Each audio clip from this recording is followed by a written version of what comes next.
அடுத்து சொல்ல போற ரிலேஷன்ஷிப் பெஞ்ச் ரிலேஷன்ஷிப்னா வேற ஒண்ணும் இல்லைங்க. Backup relationship. எப்படின்னா ஒருத்தர் இன்னொருத்தரை சின்சியரா லவ் பண்றாங்கன்னு வச்சுக்கோங்களேன். அவங்க மேல இவங்களுக்கு நம்பிக்கையே இல்ல.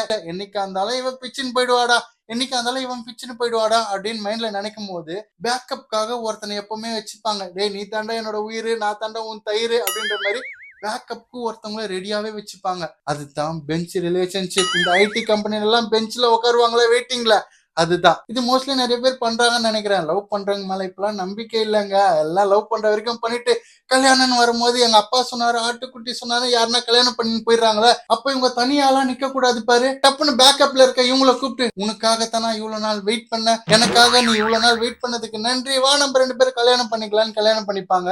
அந்த ரிலேஷன்ஷிப் தான் பெஞ்ச் ரிலேஷன்ஷிப். இது அந்த காலத்துல இருந்தே நடந்துகிட்டு தான் இருக்கு. இப்பதான் இதுக்கு பேர் வச்சிருக்காங்க.